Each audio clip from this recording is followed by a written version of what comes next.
Hello, you're listening to Me and Paranormal You with your host, Ryan Singer. Because it's more fun to believe.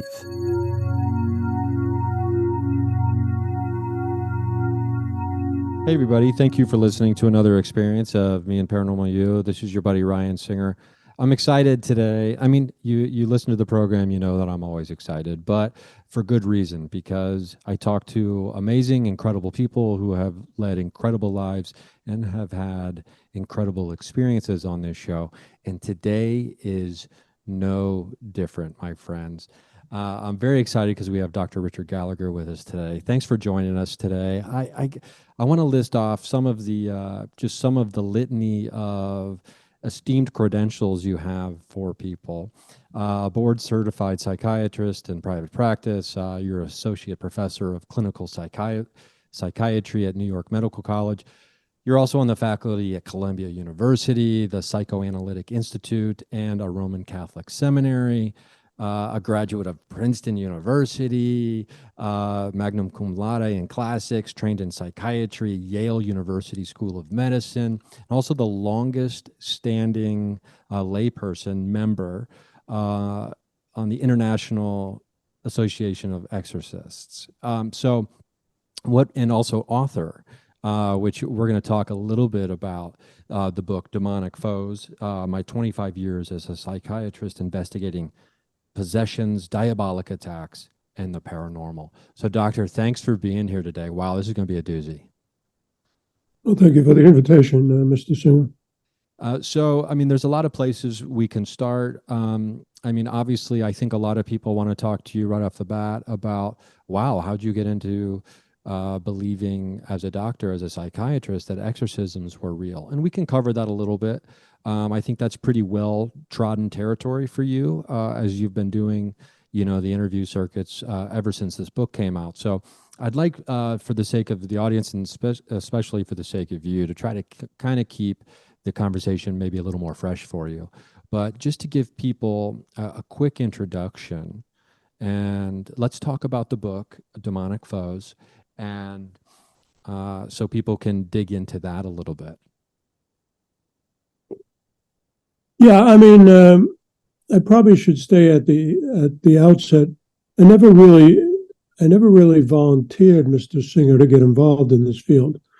I'm an academic psychiatrist. At the time I first got involved, I had finished my residency at Yale. I was working at Cornell Medical College, and a priest came to see me, asking me to evaluate a case.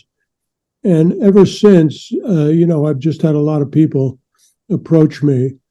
I was fortunate that my academic chairman at the time was a Catholic who believed in this stuff. And he encouraged me to sort of, use my academic background to investigate these cases as well as to try to help people. That's my primary job as a physician. Anyway, long story short, I got asked to write articles. I got asked to join the Vatican-approved International Association of Exorcists. Eventually, people asked if I would write a book, and I wrote the book. It's called Demonic Foes, my 25 years investigating as a psychiatrist, possessions, diabolic attacks, and the paranormal. Now, I could have said the so-called paranormal.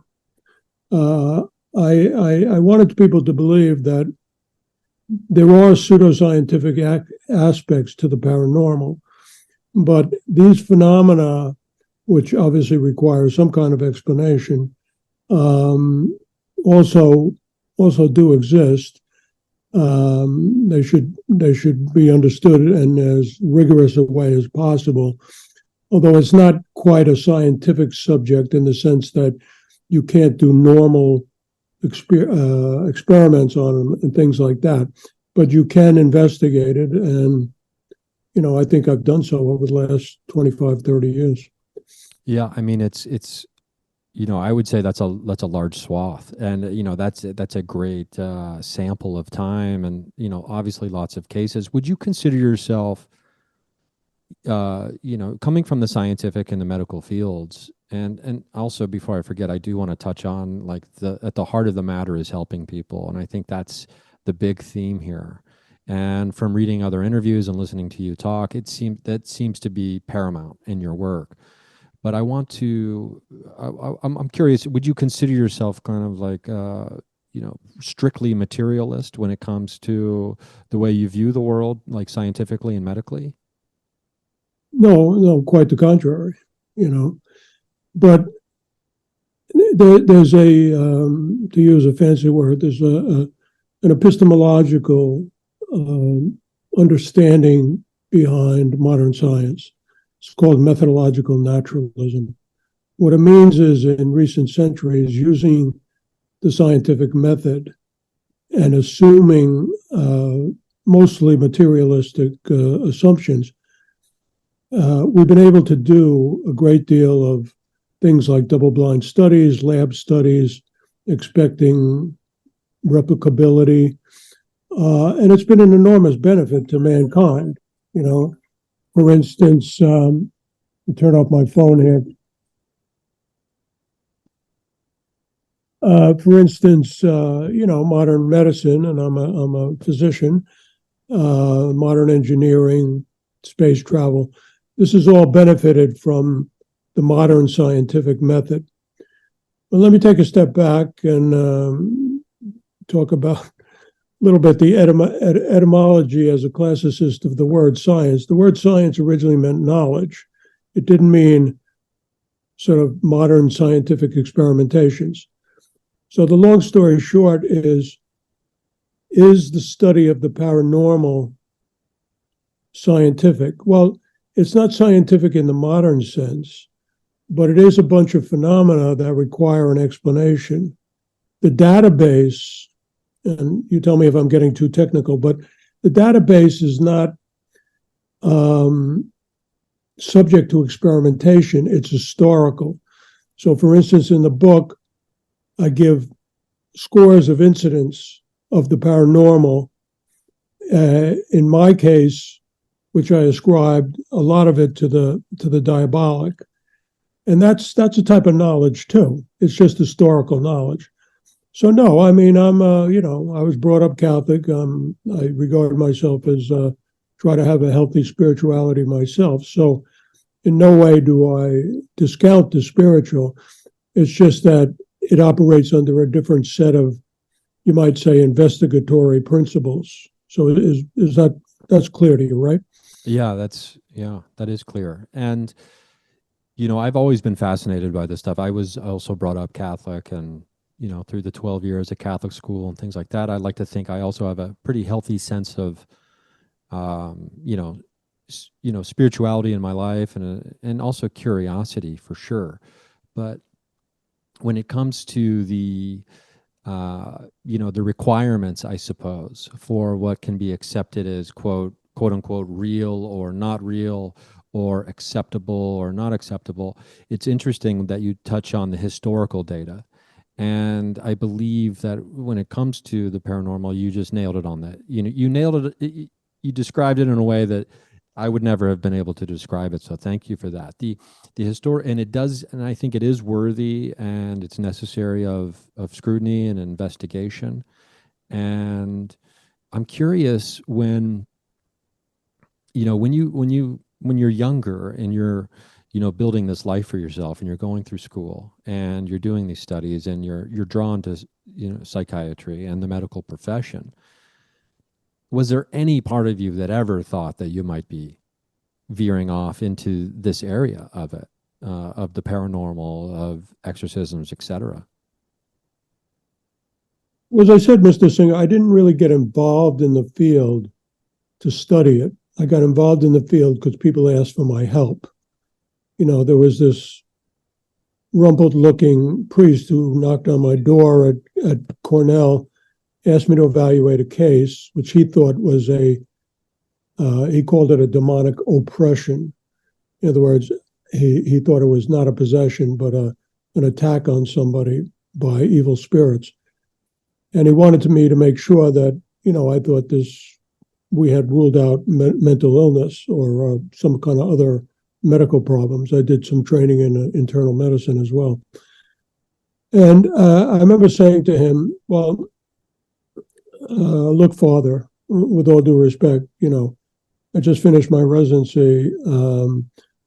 The field is going through what we call satanic panic, where people are seeing Satanists all over the place. And this was a cultural phenomenon, which has not entirely disappeared in this country. I would put a lot of the QAnon stuff in that basket. So having said that, he looked at me and he said, "Well, Dr. Gallagher, then I see you have some skepticism. Then you're the perfect man for the job," because they wanted someone who was not overly credulous or superstitious. Now, I had been brought up Catholic, as you, I guess, and you heard the stories in the Gospels and everything of possessed cases. So I never thought that this was not possible. But I certainly didn't go into the idea that I was going to investigate it or that I was going to ever see a case. I regarded these cases at best as very rare, very rare, and they are rare. But it just turns out that I've had so many people ask for my help to help evaluate these individuals. Of course, some of them do have mental illness rather than a diabolic problem. But I was very reluctant. I mean, thank you for mentioning, sort of my prime motivation. I was very interested in helping suffering people. These people suffer, I can tell you, greatly when they have a demonic attack. And therefore, I wasn't just going to say, too bad, you got to find somebody else, pal, Now, it should be mentioned that these are not patients of mine. These are people who have come to me, usually on the referral of clergy, other faiths too, who have asked for me to help them sort out what's going on with them. I'm not an exorcist. These people, by and large, although there are rare exceptions, they do not have mental illness at the same time. And so I can reassure them that they need spiritual help. And it's actually very gratifying to be of help to them when they're often quite skeptical of seeing, say, people in the medical profession because they know I'm open-minded about this stuff. But of course, I'm making an expert differentiation between a possible demonic attack, and there are a variety of types, versus a medical or a psychiatric problem. Here's a fact that often surprises fundamentalists. I've been a very, not only academic, but clinical psychiatrist in my life. I have probably evaluated, now these are patients, these are not people I'm talking about, a minute ago. These are people who have come to me as patients or I've evaluated. I used to be the emergency psychiatry director for my county of Westchester in New York. So, I've seen a lot of cases. I probably evaluated about 27,000 patients over the years. Wow. I haven't treated all of them, but I've evaluated 27. I often ask an interviewer like yourself, an intelligent guy like yourself, of those 27,000 people, how many do you think or I thought were possessed? In your I would say zero. If I had to make a guess. Yeah, well, you're one of the few people who get that answer right, because of those people who are patients, it's zero. I've never just said to somebody walking into my office, my God, sir, you have no idea, but you're possessed. Yeah. So I guess that's another way of saying I've had this unusual vantage point, especially in the modern age where, we also have electronic communication. People can travel to see me, and people have traveled all over the world to see me. I've talked to exorcists not only all over the United States, but I'm a part of this international community as a scientific advisor. So I am sure, and my academic chairman actually wrote this in the foreword to the book. He's retired now, but he said I've undoubtedly seen more cases of possession than any doctor in the world. And I think because of travel and electronic communication in the modern era, I think I've probably seen more than any physician in history. Now, again, this is not something I asked for. but I have been willing to see these individuals, to try to help them, and at the same time, I had a kind of unique opportunity to study this stuff. That's really fascinating, and it reminds me a lot of the it's that old saying about the politician you want is the one who doesn't want to run. And it kind of rings from what the that original the priest said to you, like that's why you're perfect for this, because you do have a little bit of skepticism. And you mentioned briefly the different types of, was it demonic possession or attack, just a few minutes ago. And I think, the listeners would be interested to hear, to have us get in maybe into like because I can only imagine there's so many different questions I've got. Forgive me, I'm trying to keep my brain organized, but I can only imagine that there's some kind of protocol system that you have set up for when it comes to the people who are reaching out to you specifically about this. And I'm curious if it's just the same that you would use on normal patients who might be fearful that they're, going insane or they're mentally ill, etc. Well, by and large, yes, and it's a good question, and like good questions, it has a complicated example. Everybody's different, just as every psychiatric patient is different. I mean, some patients you want to really delve into their history. Other patients you want to do specialized testing, for instance. You may want to do an MRI or something. So it depends on the individual. So you started to talk about the different categories. Let me just summarize it briefly, and then if you have any follow-up, you can let me know. So possession is the most dramatic and severe type of demonic attack, where the evil spirit actually takes over the person's sort of cognition and body. There are a lot of lesser attacks, which people have a lot of different terms for. We tend in the United States to call them oppressions. There are also attacks on houses and stuff like that. What some people would regard as hauntings or something like that, or poltergeist or something. We think those are generally demonic attacks, and we call those infestations. So there's these different categories, or even different categories of possession. There are people who voluntarily allow themselves to be possessed. Stories of people in MS-13 doing that, for instance. Although most of the cases that I see of possession are obviously people who have received it involuntarily. And so, I'm trying to help them. And again, it depends.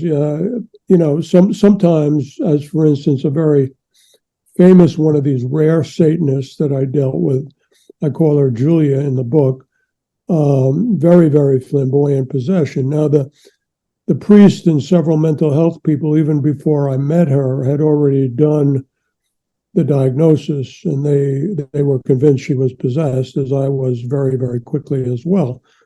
And in her case, the diagnosis was simple. In other cases, it becomes more complicated. You got to remember, as a psychiatrist, and as a very experienced psychiatrist, we're all used to seeing psychotic patients who only imagine they're attacked, or maybe, multiple personality, the so-called dissociative identity disorder people, or people who are just highly suggestible or imaginative or histrionic or something. All these individuals can believe they're attacked and they're not. So when it's a little more unclear, then I have to make a more rigorous interview and including their history. When I said before that the phenomena that we're talking about is historical, of course, I'm also talking about the present day. In other words, we use our common sense. How do we know our friends? We know our friends, is a reliable guy, or this other person is a extremely intelligent guy. We know that because of our common sense, you might say historical knowledge. And again, just to get back to your original question, the whole basis of this field is accurate, like an historian, is accurate observation and reporting of what's going on, which is exactly what I was challenged to do in the book. Yeah, and I'm curious how long it took you to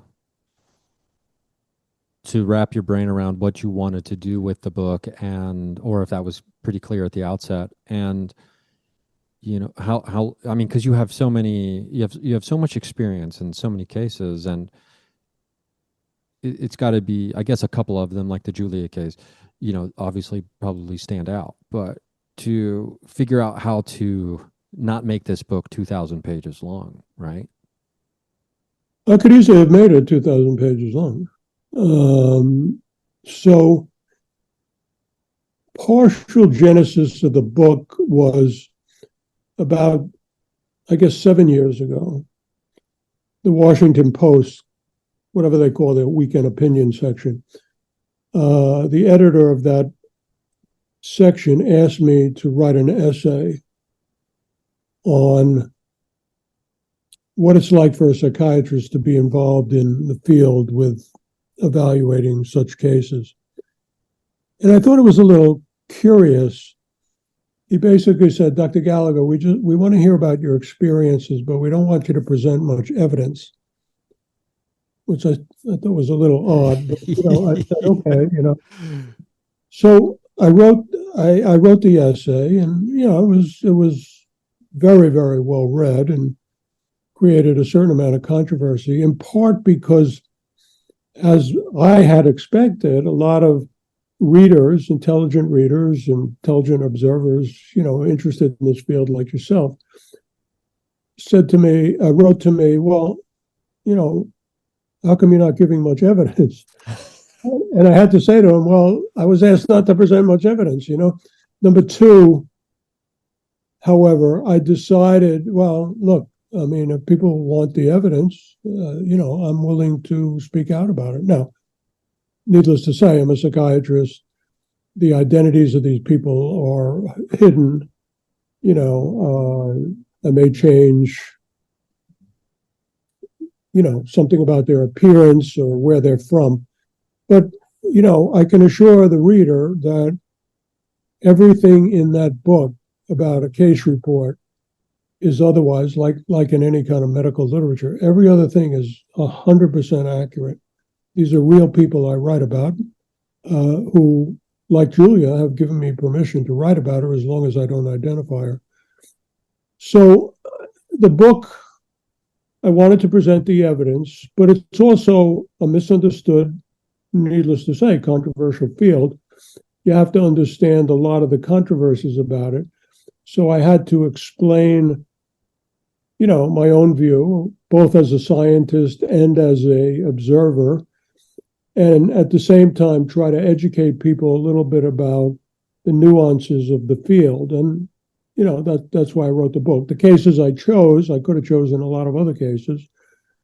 And again, I'm not the only person in the world doing this now. There are plenty of priests and ministers and other clergy of other faiths who write books, but a lot of times they're not taken that seriously because, they're not a professor of psychiatry like myself. So I felt that my background gave me credibility to pick a few cases as illustrative cases. And, all the cases make one point or another, but they're just based on my extrapolation of sort of what we can learn from a particular case. And that's a long answer to your question about the genesis of the book. Well, I love long answers, especially when they're well said. Real quick, we're going to take a break we're going to keep the lights on over here. And just a reminder, you can get all episodes and interviews ad free at patreon.com/Ryan Singer. So we'll be right back with Dr. Richard Gallagher. We're going to talk more about demonic foes, the book. We're going to get into some stuff. I'm excited, and we'll be right back. Okay, and we're back.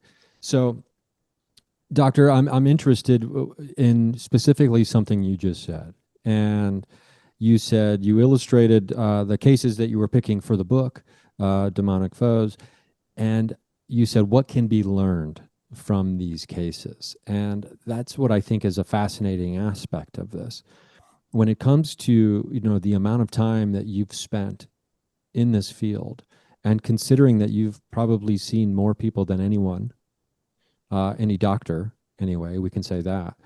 Um, what do you think is the biggest thing you've learned from the beginning until now that maybe shocked you or maybe didn't even shock you?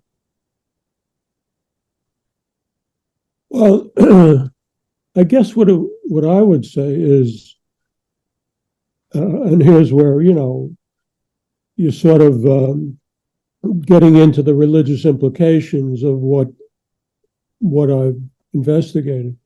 I would say that's probably deepened my faith, so that it's not something growing up I gave any thought to, but it really has underscored for me that using this type of logic, Mr. Singer, these are non-material entities. I believe they're entities rather than energies. They are non-material creatures, in my opinion. Now, again, it's with me. It sort of goes beyond an opinion. I mean, this is something I feel I know. These are non-material entities attacking largely defenseless human beings. Now, I obviously think they're spiritual, and to do something like that, they're evil.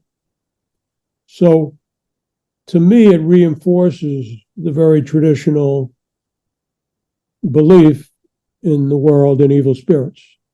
I mean, going back to my studies in classics at Princeton, I was really struck by how all throughout ancient history and in modern history as well, most cultures have had a very lively belief in evil spirits. And I was seeing it here in the modern times. Now, there are different cultures that have different interpretations of that. And I certainly was interested in, how to best understand that. For a lot of reasons, I've come to believe that even though these belief in evil spirits are shared by a number of major religions, for instance, the Muslim religion believes very similar to the Christian religion that we're dealing with evil fallen angels. I have come to believe that in part because of what the evil spirits say in the exorcisms. They have to admit eventually that they're demons, and they're not how they have often presented themselves in history as other type of things like dead souls or Dybbuk's or a jinn or just ancient gods and goddesses, or ancient heroes or ancestors. This is how spirits have often presented themselves to human beings, let alone sometimes possessed them and said that that's what they are. And so I was curious as I went along, what they would say about themselves. So I'm not an exorcist, but I've attended many exorcisms. And what's been fascinating to me to hear is often after they lie about that stuff for months or years, under the influence of the exorcism, which is, in our view, under the influence of not the exorcist, but God or our Lord, they are forced to admit that they're demons. I think that's a very significant fact for people who study this field. Now, let me give you a quick example, which sounds kind of weird to most people, but I think probably, Mr. Singer, you're knowledgeable enough about this stuff that you probably have heard things like this. I've had a couple of possessed individuals who, in part, it's been voluntary. They've allowed this to happen. And then they regret it.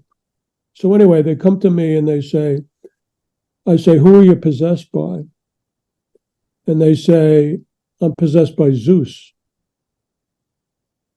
Or I'm possessed by the goddess Isis. Now, these are intelligent, sane people. These are not crazy people. They know that they're possessed by something, and the entity says, well, I'm Zeus, or I'm Apollo or I'm Isis. It seems a little less strange in the modern world because we have now a lot of neo-pagans, right? There is not a lot, but we have a certain population, as we have all over the world, of course, of people who call themselves pagans now, or in the United States, neo-pagans. And they actually, some of them literally believe in these gods and goddesses. Some of them think it's a metaphor, but some of them really believe in it. And throughout history, the later Jewish thinkers prior to the time of Christ, as well as the early Christian thinkers, they began to feel that a lot of this pagan deity stuff was demonic. And they were right, and they had figured it out. And, I was kind of seeing what I think was evidence for that in the modern age. I had a guy who was a brilliant guy who had fooled around with occult studies, which is one major risk factor for people getting involved in this. And he said to me, Dr. Gallagher, I'm possessed by Zeus. Do you want to speak to him? I was tempted. Yeah, I was going to say.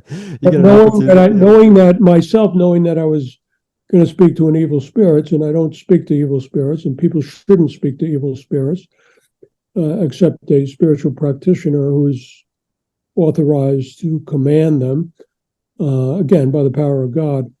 So I don't go, out of idle curiosity, speak to evil spirits. But I was convinced that this evil spirit had appeared to him, and like all evil spirits throughout history, was lying to him and telling him it was Zeus. Interestingly enough, this guy had an exorcism eventually, because he did realize that what he was involved in was in over his head. And the demon finally had to admit it was a demon, pretending to be Zeus. That's to me, again, a telling lesson. And you asked what I learned in the field. Those are the kinds of things that have underscored my, knowledge of, and brought alive my knowledge of history at the same time. That's fascinating.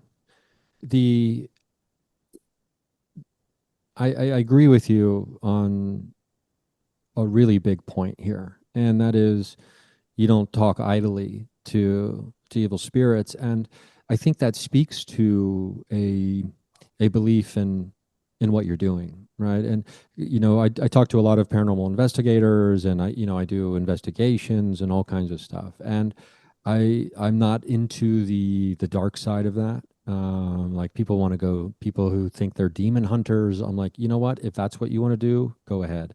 But if you believe that this stuff is real, you have to have a respect for it, and you have to have a respect for the danger that is involved in this world, I suppose, right? Of the immaterial and of these entities. And I'm curious, when these demons have to, during an exorcism, at least in the ones that you've been to, when they have to admit that they're a demon, do they have to say their name? Well, see, the reason that people make a big deal about the name is demons characteristically lie and hide. I mean, they're not only sadists, they take pleasure out of tormenting people, which again can sound like kind of exaggerated, but in the modern world, we've all heard of terrorists who not only harm people, but get sadistic gratification out of it. This happens to be on a more cosmic level, that there are these entities. I certainly believe in good and evil, and there's all these evil entities who, in their rebellion, in their hatred of God, ultimately want to attack God's creature, us human beings made in the image and likeness of God. So, of course, they also take pleasure in fooling people and confusing people. And they've done that, and they've caused a lot of chaos throughout history. If you want my broader opinion, there are false prophets who are influenced by weird experiences. I think that's generally demonic. There are all kinds of other scary paranormal stuff I mean, it's coming from somewhere. There's a good chance that a lot of that comes from evil spirits. So they have this wish to hide, torment, but also confuse people. So what happens is when the exorcist commands them against their will to say who they are, they're doing it, the evil spirit is doing it reluctantly because they've tried to hide themselves. They tried to confuse people. They've tried to tell, people, well, I'm Judas Iscariot, or I'm Hitler, or I'm, Grandpa Joey, who was, an evil man, and so by having them reveal their name, you're showing evidence that they're getting under the control of forces of good, you might say. I mean, because again, it's only by the power of God, Christians believe our Lord, only under their power that they're forced to tell us who they are. So that's a good sign, because what it means is that their hold over the victim is loosening, because someone more powerful than themselves, God, is forcing them to do things that they don't want to do, and hopefully, eventually or soon, forcing them to leave.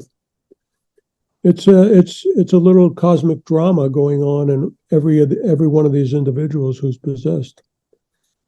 Yeah. And, I think that's at the heart of it, like you said, it's the power of God that is compelling, these evil spirits, these demons to do that. I mean, I suppose like going into an exorcism and not feeling like there's any validity to it would be like trying to flip a light switch and not expecting the light to turn on. Do you find that there are people who is belief a major component of a successful exorcism when it comes to the person who's possessed? Well, one of the things that Hollywood gets wrong is perhaps understandable, because the impact of a well done, authorized exorcism is very powerful. So it's easy to begin to think this is magic, and that all you have to do is say the right formula.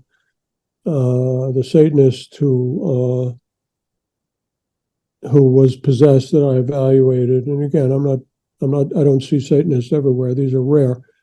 She said, "Oh, the mumbo jumbo that the priest does," and I said to her, "Well, the mumbo jumbo that the priest does are prayers. It's not their own magical power that effectuates this stuff. It's the power of God." And I said, at the same time, using her pseudonym, Julia, I said, at the same time, Julia, you have to work at it. You have to reform your life. For instance, you can't stay a member of this satanic cult. You can't, needless to say, you can't worship Satan and expect that you're going to be delivered of the possession. She wound up too scared to follow through with that advice, tragically. But it illustrates the point that, yes, the victim, who may be a decent person and got involved in the occult or got involved in some type of, very evil behavior that they later regret, they have to work at it. So the you might say the spiritual development, including belief of some, some authentic spiritual sort, is part and parcel of the people who get better. And if you don't do that, you don't get better. I give another example in the book. Julia was never delivered because she was afraid to leave the cult, among other reasons. I dealt with a gangster who, had turned to a Mexican sort of devil cult, became very successful. Eventually, these stories often end badly. Eventually was put in prison, reformed his life, but had gotten possessed. And, eventually he had to turn back to, in his case, the faith of his youth. He was, baptized, I think, in Mexico as a Catholic. and get an exorcism before he was delivered. But he worked at it as opposed to. So in the book, for instance, I talk about these contrasting examples. Julia, the Satanist, never turned to God, was never delivered. Juan, this gangster, very successful gangster for a while, had done nefarious things, had turned to a Mexican evil cult, got possessed, but eventually reformed his life and got better. Not that it happened overnight, because, sometimes exorcisms take a while. Yeah, and I think the great lesson here is it's like a lesson of life almost, to the point of, like, if you want something, you have to do some effort, right? There's none of these great gifts that are just sit back and it'll happen for you, right? I mean, even with exorcisms or with anything in life, you have to initiate action and make movement, right? There's Well, that's the way creation is set up. I mean, you want to approach it from an existential point of view. We're sort of thrown into this world, and we have to learn these life lessons. Yeah, and sometimes, unfortunately, it takes some of us, myself included, a little bit longer than it should, to learn these lessons. The I guess if you had to estimate, how many exorcisms do you think you've attended? Probably a couple of hundred. Wow. And I think people listening would want to know this. And so I have to ask, was there ever moments in time where you felt yourself to be in danger of any kind?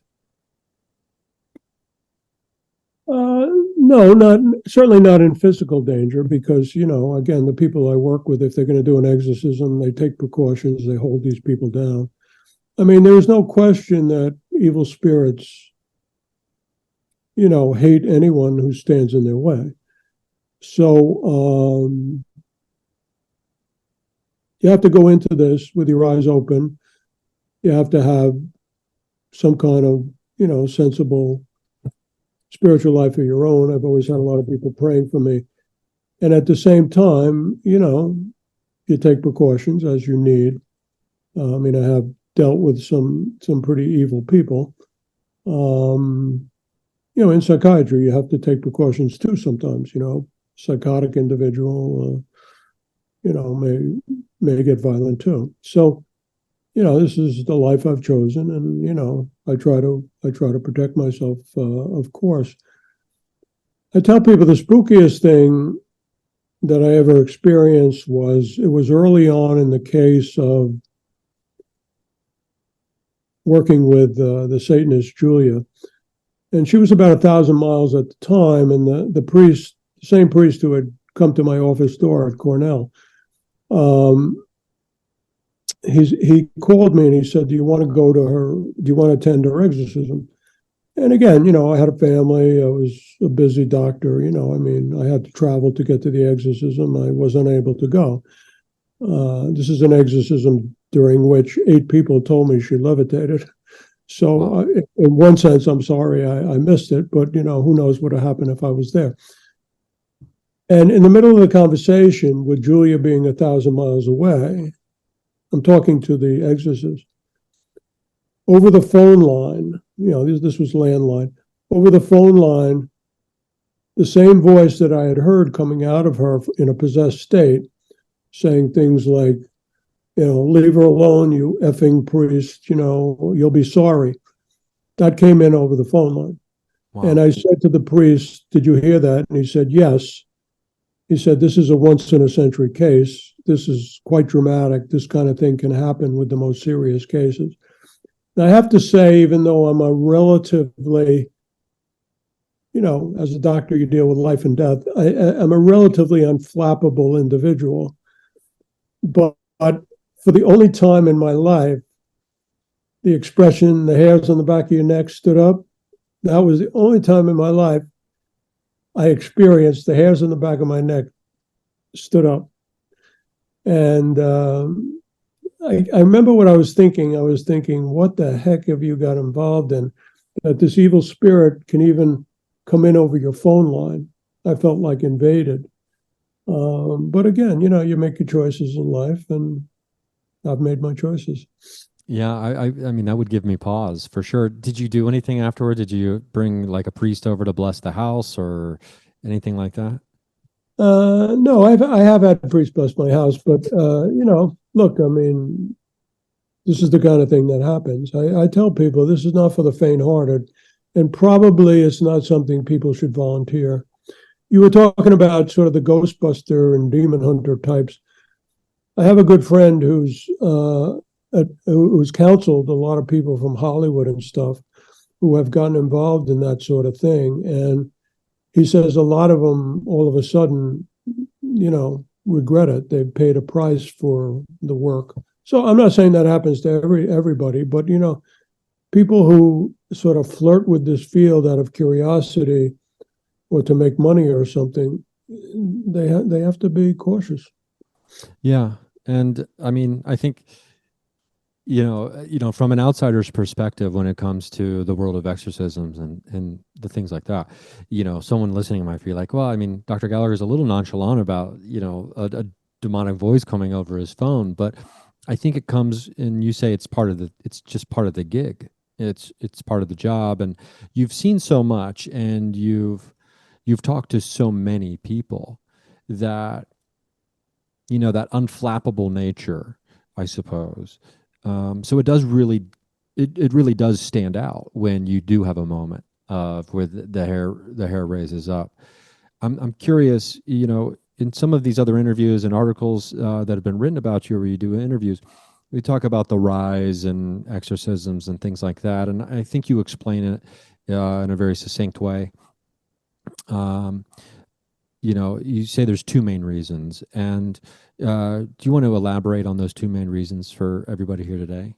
Why there may seem to be a rise in possessions, etc. Well, it's hard to know exactly has there been a rise. I mean, it's not like anybody is keeping official statistics. Having said that, there is a perception that there are more cases of possession. Although when people say that, they're mainly talking about the Western world. They're talking about Europe, United States. And of course, at the same time, in Western Europe and the United States, there's been a great falling off of traditional faiths, of all sort of Orthodox faiths, Christian, Jewish, etc. And so often there's something then that fills the gap, and people turn to these alternate spiritualities, neo-paganism we mentioned before, or spiritualism or stuff like that. And I do think that a certain amount of those people get in over their head and open doors, so to speak. That's a metaphor, being more vulnerable to evil spirits. So there is a feeling like in a lot of modern Western society, there probably are more people who are either possessed or have some other flirtation and encounter with the demonic. I often say to people, on the other hand, Mr. Singer, I don't regard myself as out of the mainstream. Maybe as a psychiatrist I am, because so many psychiatrists see people all the time who tell them, oh, demons are giving me messages, or, could be the FBI, et cetera, et cetera. Communists are giving me messages. But demons is a common one. And, one has to be careful not to ascribe illnesses, mental illness, to the demons.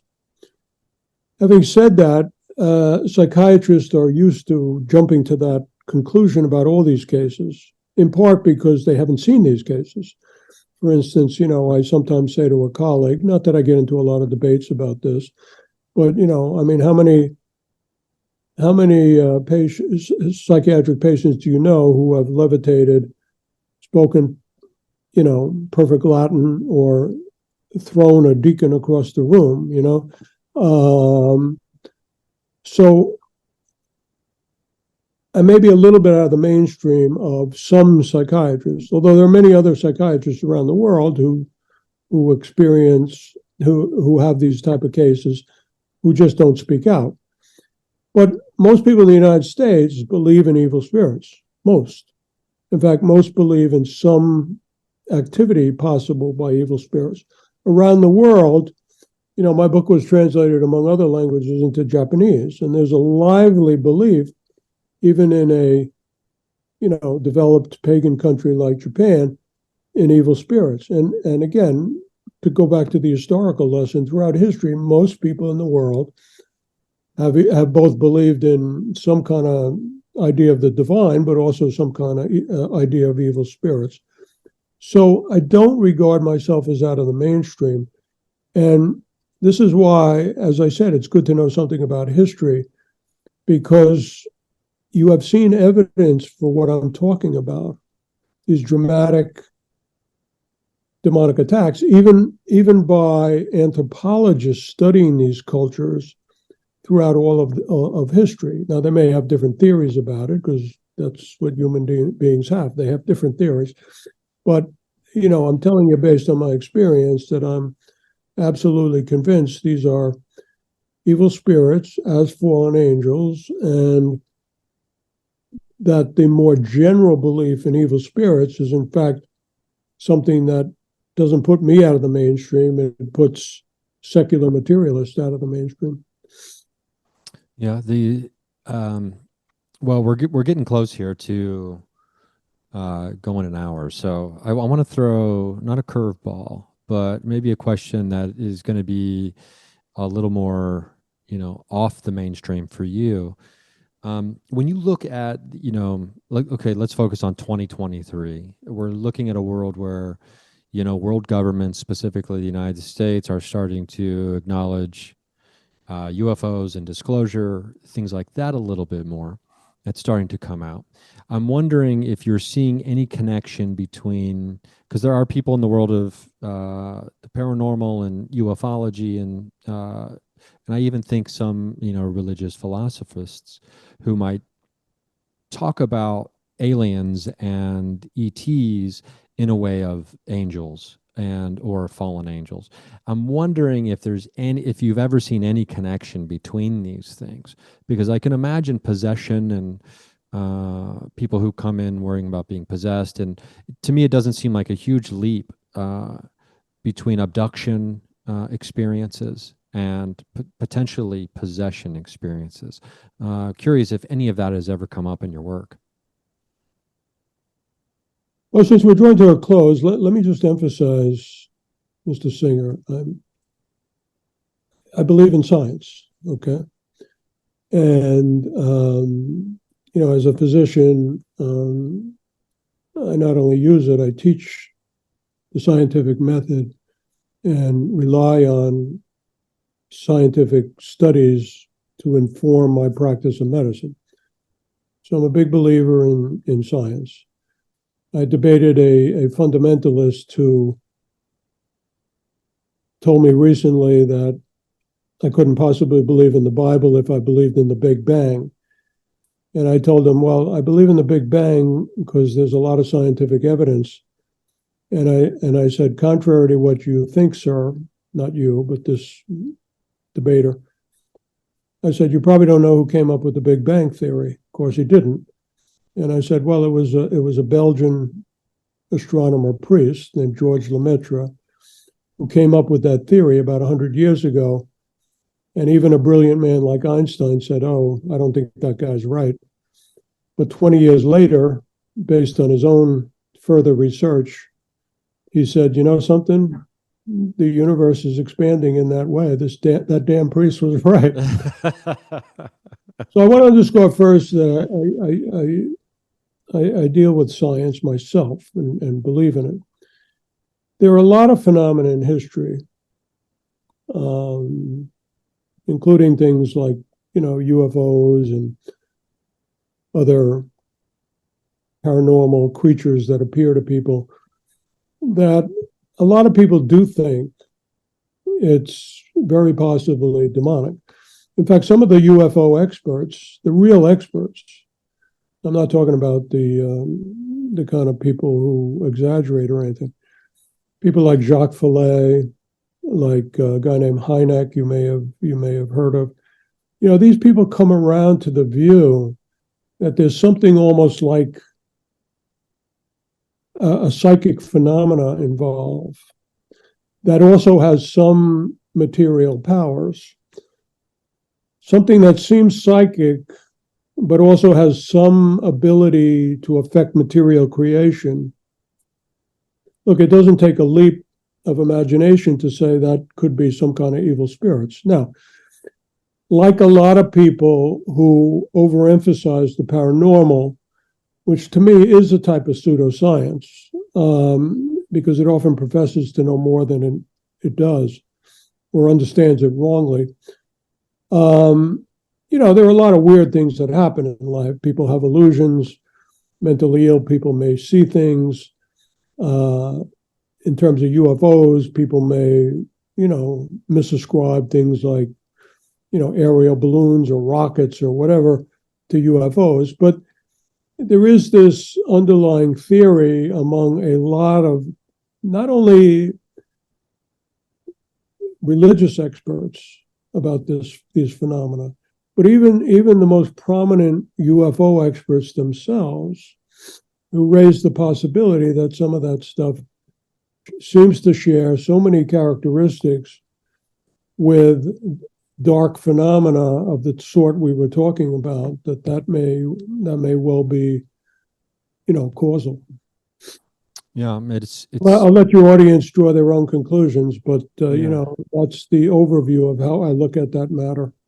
Yeah, I mean, that's interesting. And I mean, I'm actually reading UFO Experience by J. Allen Hynek right now, or I'm doing the audiobook on that one. But, whether it's him, Jacques Vallée, or John Keel, they're characterizing them as energetic and, psychic, and also being able to affect the material. It's all very, very fascinating. And for me, it's been such a struggle to get the mainstream world to accept UFOs in general, and then to say, but hold on, they're not even really these discs in the sky. They're these psychic phenomena that can also affect it. That's like that's like, I think we're getting a little ahead of ourselves. Yeah, I think John Keel is another good example of an expert who's come around essentially to that viewpoint. He may well be a Catholic. I think he is.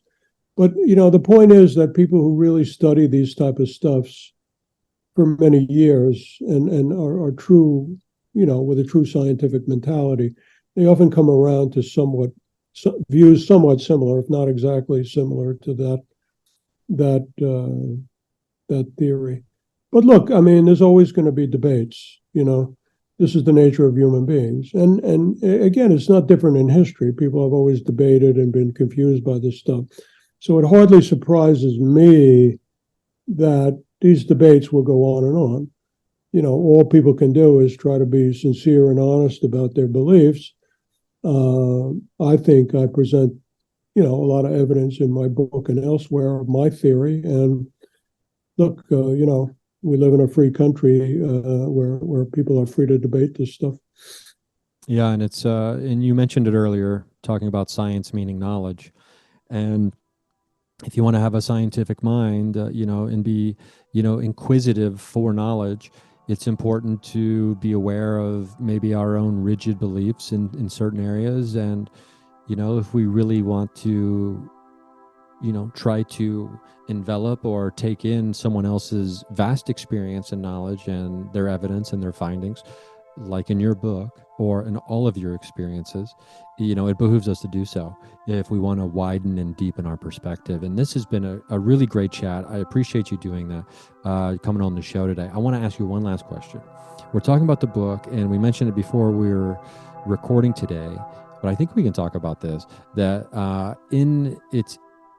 it's on its way to being made a movie, correct?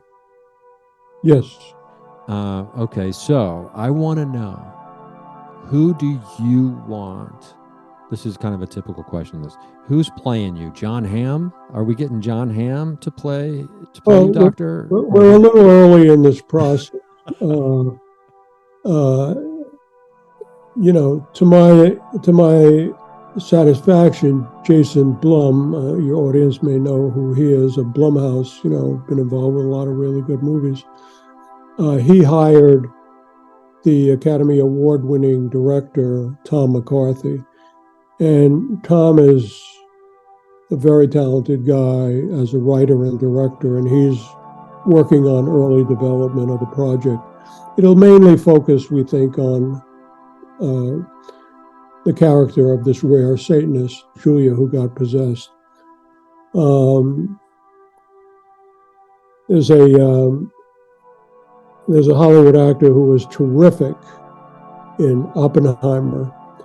I'm sure that he has no idea that anybody is thinking about him about playing me, but I think he's Academy Award loving. I wish he would. That's Cillian Murphy, the guy who plays Oppenheimer. Oh yeah, I could see Cillian Murphy playing. I would love it if he played me. But look, there are plenty of other people. Good actors. But he would be my choice if I had to pick somebody. Oh, okay. Okay. So hey, anybody listening, another tall Irishman. Yeah. Okay. Okay. I like that. Okay. Well, Doctor, this has been great. It's a fascinating area. It's a fascinating life. It's an incredible life that you've lived. I'll be keeping my eyes and ears open for updates about, potentially what happens. And regardless about the movie, you need to go out and get the book. You need to read Demonic Foes. You need to dive into 25 years plus of just living the life of having incredible experiences, being open-minded, yet being grounded scientifically, and, wanting to help people. At the end of the day, it's all about helping people. And, you're a fun guy to talk to. I got to tell you, you're sharp as the sharpest knife. I don't think I heard or one time in this whole talk. Doctor, you're the real deal, and I appreciate you coming on. Well, I appreciate such a thoughtful interview, so thank you. Yeah, my pleasure.